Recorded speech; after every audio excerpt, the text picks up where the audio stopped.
శాసనసభ్యురాలు ఇప్పటిదాకా మీ అందరికీ భరోసానిస్తూ బలాన్ని ఇస్తూ నేనున్నా మీకోసం ఇంద్రారెడ్డి గారి మీద ఎంత ప్రేమైతే ఆల్విన్ కాలనీలో ఉండేదో రేపటి రోజున మీకు ఆల్విన్ కాలనీ కాదు శేర్లింగంపల్లిలో ఎక్కడ కష్టం వచ్చినా నేనున్నా అని చెప్పి ధైర్యం ఇచ్చిన మా అక్క శ్రీమతి సబితా ఇంద్రారెడ్డి గారు, గౌరవనీయులు మరొక మాజీ మంత్రివర్యులు పెద్దలు, మీ నియోజకవర్గంలోనే నివాసం ఉండే అన్న మీకు సుపరిచితుడు అన్న శ్రీనివాస్ గౌడ్ గారు, గౌరవ కుకట్పల్లి శాసనసభ్యులు, ఈరోజు ఈ సమావేశానికి నన్ను ప్రత్యేకంగా ఆహ్వానించి అన్న మనం శేర్లింగంపల్లి ముఖ్య నాయకులతో సమావేశం కావాలి అని చెప్పి ఈ సమావేశం ఏర్పాటు చేసిన గౌరవ శాసనసభ్యులు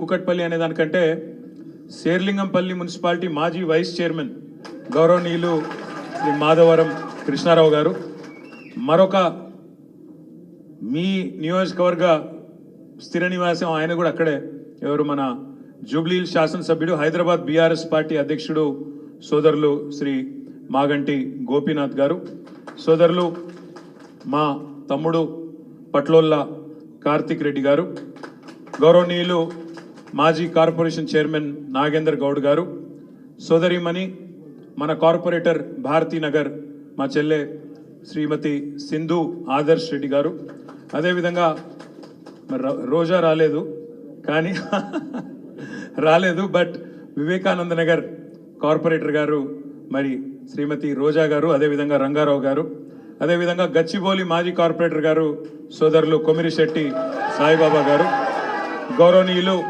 కుకట్పల్లి కార్పొరేటర్ గారు జూపల్లి సత్యనారాయణరావు గారు, అన్నగారు తెలంగాణ ఉద్యమం నుంచి శేర్లింగంపల్లిలో ప్రతి కార్యక్రమంలో చురుగ్గా పాల్గొన్న అన్న పురుషోత్తం యాదవ్ గారు, అదేవిధంగా తమ్ముడు రవి గారు, అదేవిధంగా రాగురు మీరు నా చెవులలో పెట్టుకు రాగురు, తర్వాత తమ్ముడు రవి యాదవ్ గారు, వాలా హరీష్ గారు, కిరణ్ యాదవ్ గారు, ఇంకా చాలామంది జమీర్ గారు, అదేవిధంగా ఇంకా చాలామంది పేరు పేరున ఈ కార్యక్రమంలో పాల్పంచుకుంటున్న ఆడబిడ్డలకు అన్నదమ్ములకు పేరు పేరున అందరికీ పాత్రికేయ మిత్రులకు అందరికీ కూడా హృదయపూర్వకంగా నమస్కారాలు. పాతకాలంలో ఒక సామెత ఉండేది, చెరువు నిండితే కప్పలన్నీ వస్తాయని. కానీ మరి ఇప్పుడు మనం ప్రతిపక్షంలో ఉన్నాం, అధికారంలో లేము. మొన్ననే మీ ఎమ్మెల్యే జంపు కొట్టిండు. కానీ మరి ఈరోజు 150 మందితో మీటింగ్ అని పెట్టుకుంటే ఇక్కడనేమో మరి ఇంతమంది దాదాపు 1000 మంది ఇక్కడికి వచ్చినారంటే నిజంగా శేర్లింగంపల్లి ఉద్యమ స్ఫూర్తికి పేరున అంటే మీలో ఎంత పోరాట స్ఫూర్తి ఉన్నదో అక్క చెప్పినట్టు ఇక్కడి నుంచి అక్కడ దాకా ఒకే రకమైన కసి ఒకే రకమైన కమిట్మెంట్తో మీరున్నారనే మాటని ఈ సందర్భంగా గుర్తు చేస్తూ ఆగరా చెప్పలేదు సార్ పక్కకి వెళ్ళిందిరా అయ్యా అరే నేను ఇంకా కోపరి బేజర్ ఇంకొక మా తమ్ముడు ఎందుకు ఆవేశపడుతుండంటే జల్దీ చాలా తొందరలో తప్పకుండా శేర్లింగంపల్లిలో ఉప ఎన్నిక వస్తుంది. బరాబర్ లెక్కబెట్టి మోసం చేసిన వాళ్ళను లెక్కబెట్టి మడత పెట్టి తప్పకుండా మళ్ళీ ప్రజల్లో వాళ్ళకు బుద్ధి చెప్పవలసిన బాధ్యత మన మీదనే ఉన్నది. ఏం అన్యాయం చేసింది పార్టీ, ఏం అన్యాయం జరిగింది నీకు, ఎందుకు పోయినావు ఎందుకు పార్టీ మారి అంటే సమాధానం లేదు. ఇంకా గమ్మత్తు నాకు ఆశ్చర్యం అనిపించింది, మొన్న కూర్చోరా అయ్యా లేటుగా వచ్చుడు ఎందుకు డిస్టర్బ్ చేసిన కూర్చో. అయితే నాకు గమ్మత్ ఎక్కడ అనిపించిందంటే ఆ మంత్రి ఉన్నాడు ఒక ఆయన శ్రీధర్ బాబు అని, చాలా తెలివిగా మాట్లాడుతుండే ఆయన, అతి తెలివి. ఏమంటుండే తెలుసా, ఇద్దరు బీఆర్ఎస్ ఎమ్మెల్యేలు కొట్లాడుకున్నారు మమ్మల్ని అంటుర్రు మధ్యలో అని శ్రీధర్ బాబు మాట్లాడుతుండు. నేను ఒక్కడే అడుగుతున్నా శ్రీధర్ బాబును, అతి తెలివి ప్రదర్శిస్తున్న మంత్రి గారు ఇలా శేర్లింగంపల్లి ఎమ్మెల్యే మావోడు గాడు మీ ఓడే అంటున్నావు నువ్వు. సరే నువ్వు చెప్పింది ఒక్క నిమిషం నిజమే అనుకుందాం, మరి ఆయనకు కండువా కప్పిన సన్నాసేవాడు? శేర్లింగంపల్లి ఎమ్మెల్యేకు కండువా కప్పిన సన్నాసి వెధవ ఎవడు? మా బీఆర్ఎస్ ఎమ్మెల్యేల ఇంటింటికి తిరిగి వాళ్ళ కాళ్ళు మొక్కుకుంటా వాళ్ళ కాళ్ళు పట్టుకొని పోచారం శ్రీనివాసరెడ్డి ఇంటికి పోయి, కడియం శ్రీయర్ ఇంటికి పోయి, కేశవరావు గారి ఇంటికి పోయి కాళ్ళు మొక్కి కండువాలు కప్పుతున్న దౌర్భాగ్యుడు సన్నాసి వెధవ ఎవడు? చెప్పు శ్రీధర్ బాబు నేను అడుగుతున్నా. చెప్పుకున్నదందుకనే కొద్దిగా సిగ్గుమానం ఉండాలనా లేదా? ఇప్పుడు ఏమైపోయింది మీ శేర్లింగంపల్లి ఎమ్మెల్యే పరిస్థితి? అది అంటారు చూడు హిందీలో సామెత, దోబీ కా కుత్తా నా గారు కానా ఘాట్. ఇక తెలుగులో ఒక పాట ఉన్నది కానీ నేను చెప్తే బాగుండదు. కొద్దిగా చాలా మంది సోషల్ మీడియాలో నడుపుతుర్రు, అది నడవని. మనమేమో మనోడు కాదని పడుతుంది, వాళ్ళేమో మావోడు కాదని పట్టిరి. పాపం ఏం చేయాలి, ఆయన బతికియాలి, అట్లా అయిపోయింది. నన్ను అన్నాడు రోజు మా సబితక్క సునీతక్క నా ఆయనక కూర్చున్నారు, నేను అసెంబ్లీలో మాట్లాడుతుంటే ముఖ్యమంత్రి అంటాడు, ఇగో ఆ అక్కలను నమ్ముకుంటే నీ బతుకు జూబ్లీ బస్ స్టాండ్ అవుతుంది అన్నాడు. నన్ను ఏదో అక్కలను ఇన్సల్ట్ చేసుకుంటా, ఆడబిడ్డలను అవమానించుకుంటా ఇష్టం వచ్చినట్టు ఒరిలిండు. ఇలా నేను అడుగుతున్నా, ముఖ్యమంత్రి చెప్పు దమ్ముంటే, నువ్వే చేర్చుకున్నావు కదా ఇంటింటికి తిరిగి 10 మందిని. ఇవాళ ఏమైంది వాళ్ళ బతుకు? జూబ్లీ బస్ స్టాండ్ అయింది. ఆ 10 మంది ఎమ్మెల్యేల బతుకు జూబ్లీ బస్ స్టాండ్ అయింది. నువ్వు కాదని పడుతుంది, మేము కాదని పడబట్టి. రేపు ప్రజలు కూడా చీకొడతారు, బుద్ధి పక్కా చెప్తారు. ఎందుకు భయం? ఇంటింటికి తిరిగి నువ్వే చేర్చుకుంటువి, ఇవాళ నువ్వు కాదని పడుతుంది. ఎందుకు భయం ఎందుకు అంటే, మొన్న హైకోర్టు తీర్పుతోని గుండెల దడ మొదలైంది. ఎక్కడ ఉప ఎన్నికలు వస్తాయో, ఎక్కడ వీళ్ళందరి విషయంలో మళ్ళీ ఎన్నికలు రాక తప్పదు, వచ్చినప్పుడు ఖచ్చితంగా ప్రజలు బుద్ధి చెప్తారు. కాబట్టి వీళ్ళని ఎట్లన్నా కాపాడుకోవాలి అనే ఉద్దేశంతో పదవుల కోసం ఇవాళ నీతి బాహ్యమైన రాజకీయం ముఖ్యమంత్రి ఆయన మంత్రులు చేస్తూ ఉన్నారు. చెప్పు దమ్ముంటే, అవును ఈయన చేర్చుకున్నాం పార్టీలా, ఖచ్చితంగా నేను డిస్క్వాలిఫై చేస్తాం, శేర్లింగంపల్లిలో రేపు ఎలక్షన్ వస్తుంది, కొట్లాడతాం, నేను మంచి పనులు చేస్తున్నా కాబట్టి గెలిపిస్తా అని చెప్పు దమ్ముంటే. అట్లా రా ధైర్యంగా ప్రజల్లోకి. అంతేగాని ఎలక్షన్లలో వస్తాయి కాబట్టి, మళ్ళీ ప్రజలు మూతి మీద తంతారు కాబట్టి, హైదరాబాద్లో చేసిందేమీ లేదు కాబట్టి, చేస్తున్నవన్నీ గబ్బు రియల్ ఎస్టేట్ పనులు దందాలు కాబట్టి, ఏదో ఒకటి చేసి ఎన్నికలు రాకుండా కాపాడుకునేందుకు నువ్వు చేస్తున్న దిక్కుమాలిన రాజకీయం ఇలా గల్లీలో చూస్తున్నారు, ఢిల్లీలో నీ పార్టీ వాళ్ళు కూడా చూస్తున్నారు. నేను ముఖ్యమంత్రి గారిని ఒకటే అంటా ఉన్నా, ఎక్కువ కాలం ఇట్లా డ్రామాలతోని, అటెన్షన్ డైవర్షన్ గేమ్లతోని ఎక్కువ కాలం రాజకీయం నడవదు, ఎక్కువ కాలం ఇదే రకమైన దిక్కుమాలిన కార్యక్రమాలు నడవవు. మీరు గమనించండి, 9 నెలల్లో ఏం జరుగుతున్నది రాష్ట్రంలో జాగ్రత్తగా ఆలోచించండి. ఎన్ని మాటలు చెప్పిండ్రు ముసలోళ్ళకి, పెద్ద మనుషులకి. కేసీఆర్ 2000 ఇస్తున్నాడు, మేము 4000 ఇస్తాం. కేసీఆర్ అవ్వకిస్తున్నాడు లేదా తాతకిస్తున్నాడు, నేను ఇద్దరికీ ఇస్తా. కేసీఆర్ అవ్వ తాతకి ఇస్తలేడు, నేను ఇద్దరికి ఇస్తా అన్నావు. ప్రభుత్వ ఉద్యోగులుంటే వాళ్ళ తల్లిదండ్రికి కూడా నేను పెన్షన్ ఇస్తా అని చెప్పినావు. ఇలా ఒక్క పెద్ద మనిషికి రాష్ట్రంలో, ఒక్క అవ్వకు, ఒక్క తాతకు 4000 రూపాయలు వచ్చిందా? 4000 కాదు, ఆ 2000 దిక్కులేవు. జనవరి నెల ఎగ్గొట్టిండు, ఆగస్టు నెలది కూడా ఎగ్గొట్టిండు. ఆ రకంగా పెద్ద మనుషులను మోసం చేసిండు. రాష్ట్రంలోని రైతులకు చెప్పిండు ఈ మొనగాడు. ఏం చెప్పిండు? మీరు నాకు ఓటేయండి, నేను గద్దెనెక్కిన మరుక్షణమే సోనియా గాంధీ గారి బర్త్డే డిసెంబర్ 9 నాడు వెంటనే సంతకం పెడతా, 2 లక్షల రుణమాఫీ చేస్తా అని చెప్పిండు. మరి ఇవాళ రాష్ట్ర వ్యాప్తంగా రైతులు ఉడికిపోతా ఉన్నారు, రగిలిపోతా ఉన్నారు. 49,000 కోట్ల రుణమాఫీ ఇవాళ 11-12 వేల కుదించి అందరికి అయిపోయిందని చెప్పి ముఖ్యమంత్రి గారు తప్పించుకునే ప్రయత్నం చేస్తూ ఉన్నాడు. రైతులు ఏం చేస్తున్నారు? వాళ్ళ పొలాల్లో నిలబడి సెల్ఫీలు దిగి, ఇగో ముఖ్యమంత్రి నాకు కాలేదు రుణమాఫీ అని చెప్పి ఇవాళ గ్రామాన రైతులు సెల్ఫీ ఫోటోలు పెట్టి చేతనైతే షరతులు లేకుండా రుణమాఫీ చేయమని చెప్పి రైతులు నిలదీస్తూ ఉన్నారు. కేసీఆర్ గారు బిచ్చమేసినట్టు 10,000 ఇస్తున్నాడు రైతు బంధు, నేను 15,000 ఇస్తా అన్నాడు. ఇప్పుడు ఆ 10,000కే దిక్కులేదు. రైతు బంధు కాదు, రైతు భరోసా అన్నాడు. రైతు భరోసా కాదు, ముఖ్యమంత్రి కుర్చీకే భరోసా లేదు. ఎప్పుడు వీక్తాడో, ఎవడు వీక్తాడో, నల్గొండ బాంబా, ఖమ్మం బాంబా, ఆ భయంలోనే బతుకుతున్నాడు 9 నెలల నుంచి తప్ప రైతు భరోసా లేదు. ముఖ్యమంత్రి కుర్చీకే భరోసా లేని పరిస్థితి. ఆడపిల్లల పెళ్లిలకు డైలాగ్ కొట్టిండు. కేసీఆర్ 1,00,000 రూపాయలు ఇస్తున్నాడు, నేను తులం బంగారం ఇస్తా అన్నాడు. మరి నేను అడుగుతా ఉన్న ముఖ్యమంత్రి గారు, బతుకమ్మ పండుగ వస్తున్నది, ఇంకొక 10 రోజుల్లో బతుకమ్మ పండుగ వస్తున్నది. నీకు నిజంగా ఆడబిడ్డల మీద ప్రేమ ఉంటే ఇప్పటికే 4-5 లక్షల పెళ్లిళ్ళు అయినాయి నీ ప్రభుత్వం వచ్చినాక 9 నెలల్లో.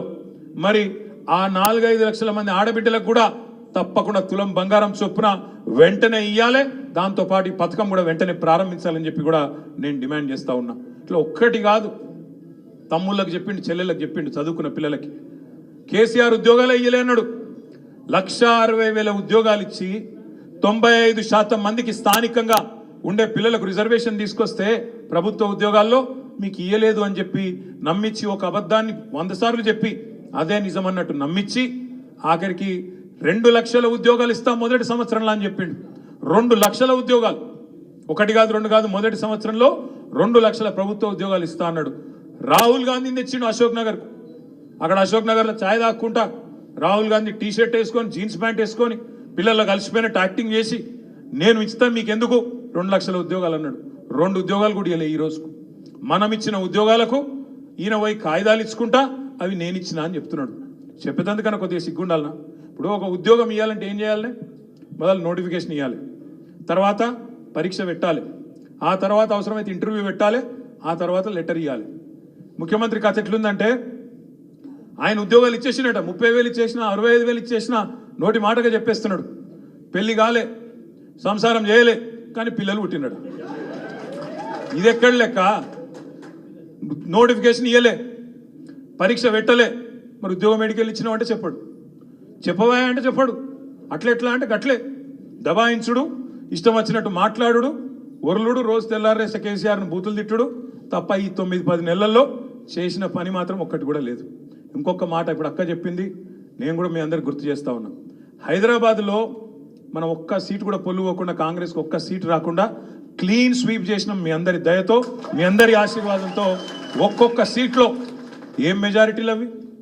కుత్బుల్లాపూర్లో 85,000, కుకట్పల్లిలో 72,000, అక్క దగ్గర 50,000, మీ శేర్లింగంపల్లి కూడా మొన్న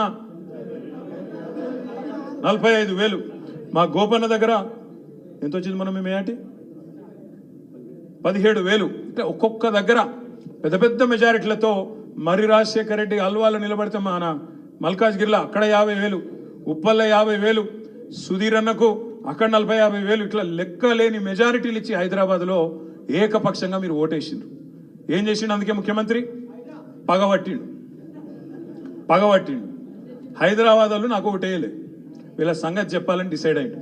అవి ఏం చేస్తున్నాడు? హైదరాబాద్లో ఉండే గరీబ్ వాళ్ళు ఎవరైతే మనకు ఓటేసిండ్రో, ఆటో డ్రైవర్లు కావచ్చు, బస్తీలలో ఉండేటోళ్ళు కావచ్చు, వాళ్ళ మీద పగబట్టి ఇలా వాళ్ళు ఎంబడబడ్డాడు. నేను ఒక్క మాట అడుగుతున్నా, దయచేసి ఆలోచన చేయండి. ఈ ముఖ్యమంత్రికి నిజంగానే చిత్తశుద్ధి ఉంటే, నిజాయితీ ఉంటే, వాళ్ళ అన్నగానికి ఒక న్యాయం ఉంటుంది, మరి గల్లీలలో గరీబ్ వాళ్ళు ఉండే గల్లీలలో ఉండే పేదవాళ్ళకు ఒక న్యాయం ఉంటుందా?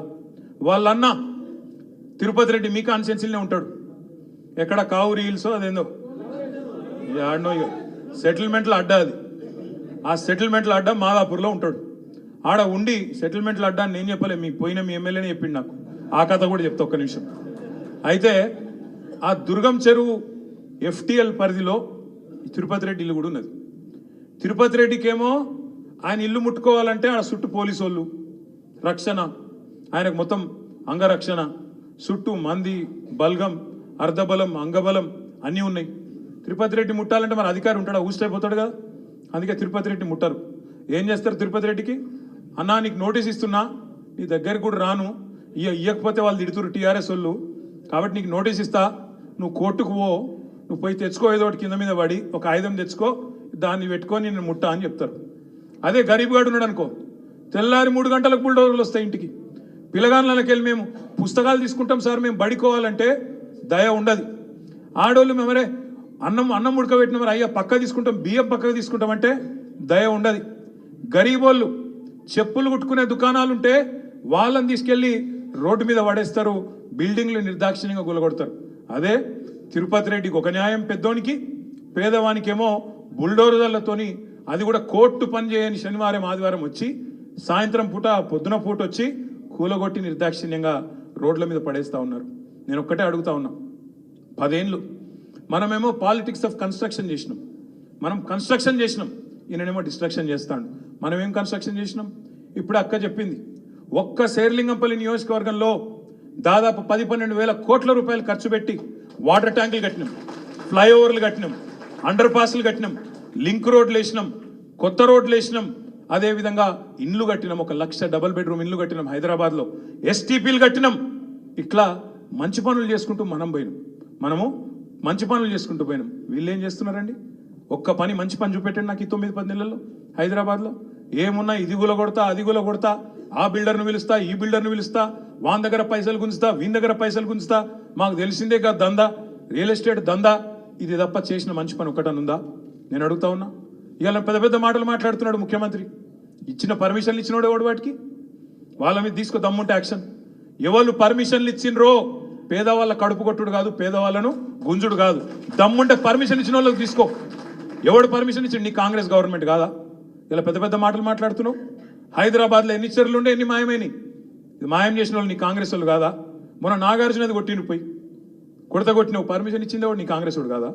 కట్టిందే నీ కాంగ్రెస్ గవర్నమెంట్లో 2007లో 2008లో. మేము తర్వాత నోటీస్ ఇస్తే హైకోర్టుకు పోయి ఆయన స్టే తెచ్చుకున్నాడు కాబట్టి మనం ముట్టలేదు.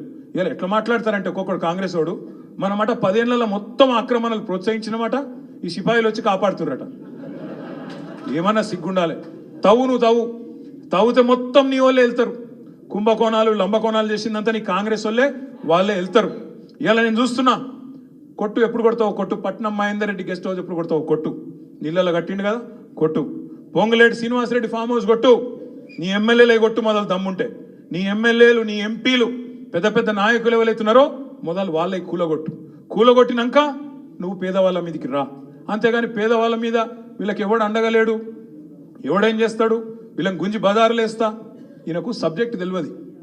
తెలంగాణలో శిఖం పట్టాలని ఉంటాయి, చెర్లల పట్టాలు కూడా ఉంటాయి. ఆ శిఖం అంటే ఏంటంటే ఏక ఫసల్ పట్టాలు అంటారు, శిఖం పట్టాలు అంటారు. మేము కూడా చాలా చూసినాం గతంలో. నేను మంత్రిగా 8 ఏళ్ళు ఉన్న మున్సిపల్ మినిస్టర్గా ఈ ఎస్ఎన్డిపి చేసేటప్పుడు ఇతర కార్యక్రమాలు చేసేటప్పుడు కొన్ని నాలాల మీద, ఇప్పుడు మురికి కాలువల మీద ఎవడు కట్టుకుంటాడండి ఇల్లు? ఆ గబ్బు వాసన తెల్లారు లేస్తే ముక్కు పుట్టలు అదిరిపోంగా మన పిల్లగాళ్ళకు అనారోగ్య సమస్యలు వస్తాయని తెలిసి, ఆ నాలాల మీద ఉంటే దోమలు కుడతాయని తెలుసు, ఆ నాలాల మీద ఉంటే ఆరోగ్య సమస్యలు వస్తాయని తెలుసు. ఆయన ఎవడు కడతాడు అక్కడ ఇల్లు?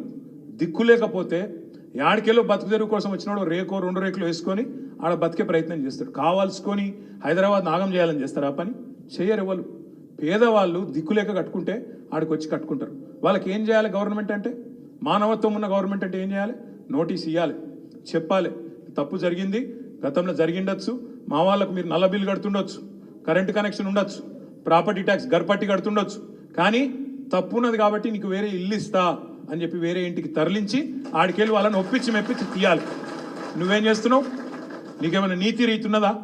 మేము 1,00,000 డబుల్ బెడ్రూమ్ ఇల్లు కట్టి అక్క వాళ్ళు మేమందరం కూర్చొని ఎమ్మెల్యేలు అందరం కూర్చొని 60,000 ఇండ్లు ప్రజలకు ఇచ్చినాం. ఇంకా 40,000 ఇండ్లు అక్కడనే ముఖ్యమంత్రి కింద పెట్టుకొని ఉన్నాడు. ఇప్పుడు ముఖ్యమంత్రి నీకు చిత్తశుద్ధి ఉంటే హైదరాబాద్లో ఎక్కడెక్కడనైతే హైడ్రా వల్ల ఇవాళ రోడ్డు మీద పడ్డ పేదలు ఉన్నారో వాళ్ళకి ఆ 40,000 ఇండ్లు వెంటనే కేటాయించాలని చెప్పి నేను డిమాండ్ చేస్తా ఉన్నాను. మేము కట్టిన ఇండ్లు బంగారుపాలెంలో పెట్టి నీకు అప్పచెప్పినాం. 40,000 ఇండ్లు ఇవాళ తయారున్నాయి. నీకు చిత్తశుద్ధి ఉంటే ఈ పేదవాళ్లకు ఆ ఇండ్లు మొదలు ఇయ్యి. అది మూసిలో కావచ్చు, ఇంకొకడ కావచ్చు, ఆ పేదవాళ్ళకి కేటాయించు. వాళ్ళకు చట్టం ఫాలోగా. హైడ్రాకు చట్టం లేదు. మరి హైడ్రాకు చట్టం లేకపోతే చుట్టాలనేది ఇచ్చిపెడుతుంది హైడ్రా? అనుముల తిరుపతి రెడ్డికి ఒక నీతి, అనుముల ఇంకా మిగతా బ్రదర్స్కి ఒక నీతి, మిగతా పేదవాళ్ళకు ఒక నీతి ఉంటుందా? ఇదేనా పద్ధతి? అందరికి ఒకటే ఉండాలి కదా చట్టం అంటే. కొంతమందికి చుట్టం ఎట్లయితే చట్టం. అందుకే నేను అడుగుతా ఉన్నా, హైడ్రా బాధితుల విషయంలో కూడా తప్పకుండా బీఆర్ఎస్ పార్టీ మా నగర శాసనసభ్యులతో ఒక సమావేశం పెట్టుకుంటాం. ఏ రకమైన నీతి అవలంబించాలి, ఏ రకంగా పేదవాళ్ళకు అండగా ఉండాలనే దాని మీద పెద్దలు కేసీఆర్ గారి డైరెక్షన్ కూడా తీసుకొని మీకు అండగా నిలబడే ప్రయత్నం సంపూర్ణంగా చేస్తామనే మాట కూడా హైదరాబాద్లోని పేదలందరికీ నేను విజ్ఞప్తి చేస్తా ఉన్నా.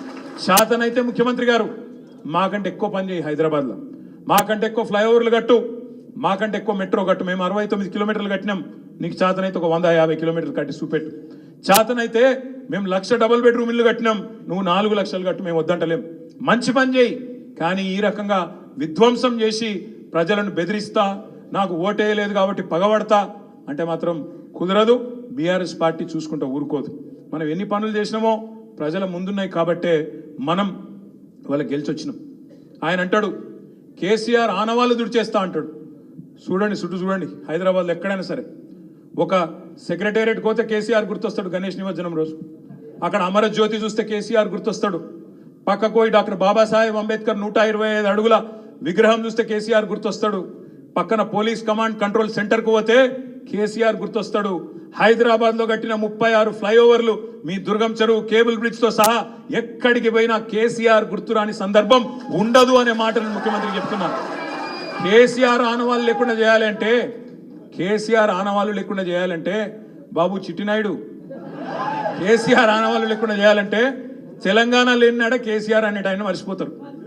తెలంగాణ ఉన్నంత కాలం చిట్టినాయుడు గారు ఎంత ప్రయత్నం చేసినా కేసీఆర్ గారిని మరిపించే సత్తా మాత్రం ఉండదు. నేను చిట్టినాయుడు కథ ఎందుకు చెప్తున్నా అంటే నాకు ఎవరో కాదు మీ ఎమ్మెల్యేనే చెప్పిండు రోజు. ఒక కథ చెప్తా మీకు. ఒకరోజు ఆదిలాబాద్కి సంబంధించి ఒక మన నాయకురాలు, ఒక సీనియర్ నాయకురాలు నాకు ఒక 4-5 నెలల కింద నా దగ్గరికి వచ్చింది. ఆమె వచ్చి అన్న జర మీరు అర్జెంటుగా శేర్లింగంపల్లి ఎమ్మెల్యేకి ఒక ఫోన్ చేయాలి అన్నది. ఎందుకమ్మా అన్న, మావాడు అయ్యప్ప సొసైటీలో ఒక బిల్డింగ్ కడుతుండనా, ఆడ ఈ జిహెచ్ఎంసీలో చాపుతురట, ఎమ్మెల్యే చెప్తే ఇంటరట, జర ఒక ఫోన్ చేయన్నా అని వచ్చింది. నేను ఫోన్ చేసిన, అప్పుడు ఎమ్మెల్యే మన పార్టీలోనే ఉండే. ఫోన్ చేస్తే ఆయన ఏం చెప్పిండు ఎరికైనా, సార్ జిహెచ్ఎంసీలు కాదు పాడు కాదు, అదంతా ఇక్కడ తిరుపతి రెడ్డి ట్యాక్స్ నడుస్తుంది సార్ అయ్యప్ప సొసైటీలో. ఒక్కొక్క స్లాబ్కు అక్కడ 500 గజాల లోపల అయితే 10 లక్షలు ఇవ్వాలి, 500 గజాల పైన 1000 గజాల లోపల ఉంటేనేమో 18 లక్షలు ఇవ్వాలి సార్. ఇది తిరుపతి రెడ్డి ట్యాక్స్. జిహెచ్ఎంసీ వాళ్ళు స్వయంగా చెప్తున్నారు, అక్కడ ఎవరన్నా పోతే తిరుపతి రెడ్డి కాడికి ఓన్రి, ఆడికి వెళ్ళి ఫోన్ వస్తే మేము ఊకుంటాము, లేకపోతే కూలగొడతామని చెప్తున్నారు సార్. ఇది మీ ఎమ్మెల్యేనే చెప్పిండు, నాకు ఎవడో కాదు. చెప్తే నిజమా అని నేనన్నా. అవును సార్ నిజం సార్, మాదాపూర్లో ఆఫీస్ ఉన్నది, ఆయన్నే నడిపిస్తున్నాడు, మీకు కావాలంటే మాదాపూర్ ఆఫీస్ కాడికి తిరుపతి రెడ్డి ఆఫీస్ కాడికి పోతే రోజుకో 200 మంది కనబడతారు సార్ అన్నాడు. నేను అడిగిన, వాడు ఏమైనా ఎమ్మెల్యేనా, ఎంపీ, మంత్రి, వానింటికాడ ఎందుకుంటారా అని నేనన్నా. ఇక అట్లా నడుస్తుంది సార్, ఏం చేయాలి, మొత్తం చిట్టినాయుడు వాళ్ళ 7 అన్నదమ్ములదే రాజ్యం నడుస్తుంది మొత్తం అని మీ ఎమ్మెల్యేనే చెప్పిండు. అనగనగా ఓ చిట్టినాయుడు గారు, ఆ చిట్టినాయుడు గారికి 7 అన్నదమ్ములు, ఇక తలా దిక్కు అంచుకున్నారు. ఇప్పుడు తిరుపతి రెడ్డి అయ్యప్ప సొసైటీ మీద పడ్డాడు, కొండలరెడ్డి కొండల మీద పడ్డాడు, జగదీష్ రెడ్డికి సడన్గా 1000 కోట్లు వచ్చినాయి, ఆయన 1000 కోట్ల పెట్టుబడి పెడతాడట తెలంగాణలో. ఇంకో బామ్మరిదికి 1337 కోట్ల కాంట్రాక్ట్ నిన్న ముఖ్యమంత్రి గారు ఆయన డిపార్ట్మెంట్లోనే ఇచ్చిండు. ఇక మొత్తం ఎక్కడికక్కడ స్వైర విహారం చేస్తూ ఉన్నారు.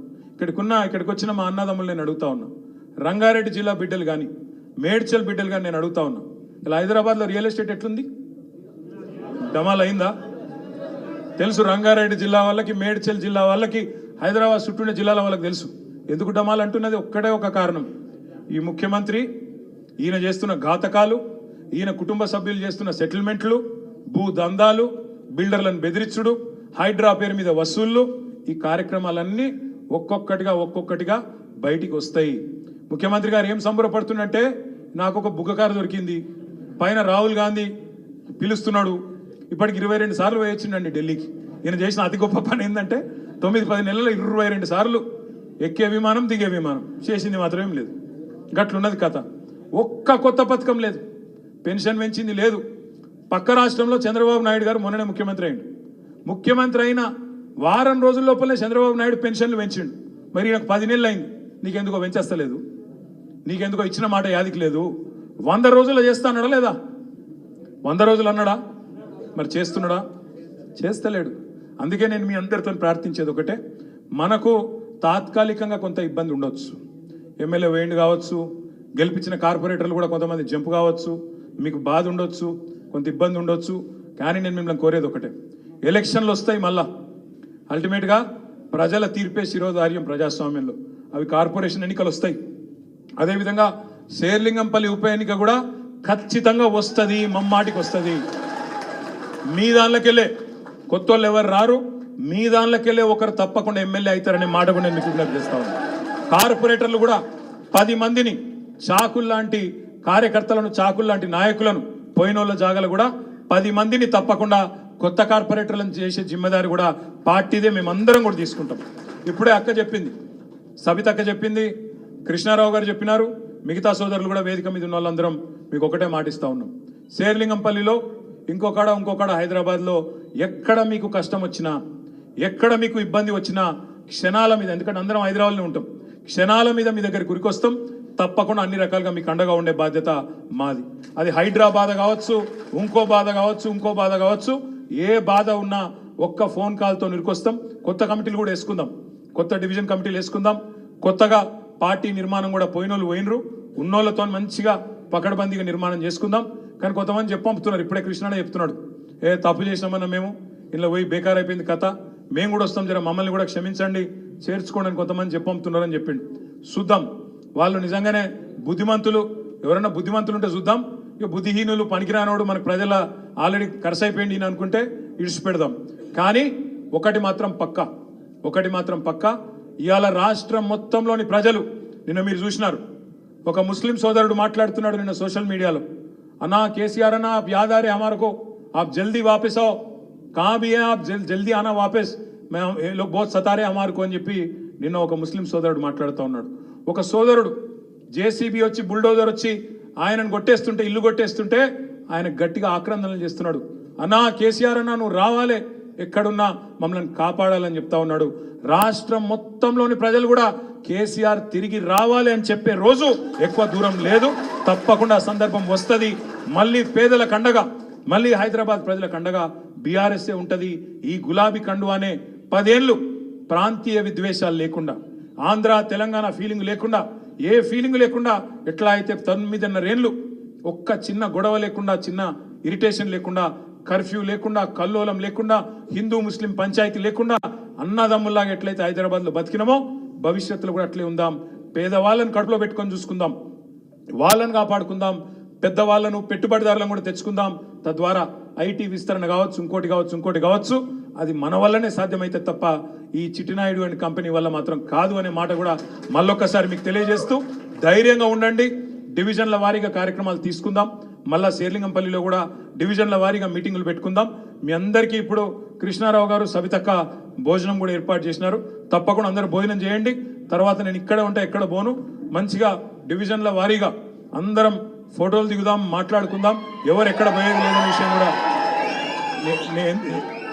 రాగా నేను ఎందుకు చెప్పినా అంటే, ఇక్కడికి వెళ్ళి కొంతమంది ఇప్పుడు నాకు ధన్మని దుంకుతారు నాకు తెలుసు, అందుకే ఆ అర్రలు ఉంటాడా మీరు